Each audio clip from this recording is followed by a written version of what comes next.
Hello అండి అందరికీ. నేను ఆఫ్టర్ 1½ ఇయర్ తర్వాత మళ్ళీ ఇప్పుడు నా సేవింగ్స్‌తోని మిషన్ కొనుక్కున్నానండి. సో, ఇదొచ్చేసి కంపెనీ జూకీ మిషన్ అనమాట. అంటే మరీ చిన్నది కాదు, మరీ పెద్దది కాదు. మీడియం సైజ్‌లో ఉంటది.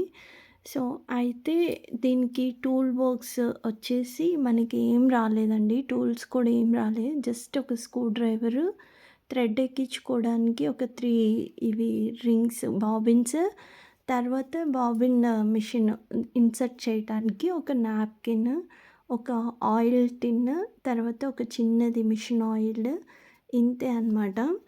అయితే ఇదొచ్చేసి కాస్ట్ నాకు విత్ మోటార్‌తోని 8,700 పడింది. ప్లస్ ఫిట్టింగ్ ఛార్జెస్ ఒక రూ. 100 పడ్డాయన్నమాట.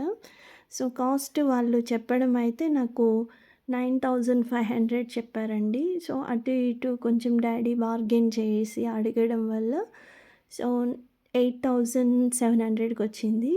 అండ్ ఒక మెజర్‌మెంట్ టేప్ కూడా ఇచ్చారండి. సో, ఫైనల్‌గా అయితే ఇది నా మిషను. కాకపోతే ఏంటి అంటే దీనికి వారంటీ ఇచ్చారు. ప్లస్ మాన్యువల్ బుక్ రాదన్నారండి. టూల్స్ కూడా టూల్ బాక్స్ ఏమి ఇవ్వలేదు. సో, పెద్ద మిషన్స్‌కి ఏటికి కూడా రావు అని చెప్పారు. మీకెవరికైనా దీని మీద ఐడియా ఉండి ఉంటే ఒక్కసారి కామెంట్ చేయండి. ఫుల్ వీడియో వచ్చేసి అప్లోడ్ చేశాను. ఒకసారి చెక్అవుట్ చేసి నా డౌట్ ఏమన్నా మీకు తెలిస్తే క్లారిఫై చేయండి. అండ్ ఇక్కడొచ్చేసి పాదం ఎత్తడానికి ఒక చిన్నది ఇచ్చారండి ఇక్కడ. లివర్ అంటారా? I don't know. సో, అది ఎంత మూవ్ చేసినా ఎక్కువగా అయితే లేవడం లేదు. సో, ఫైనల్‌గా అయితే ఇదండి నా మిషను. మరొక మంచి వీడియోతో కలుస్తాను. ధన్యవాదాలు.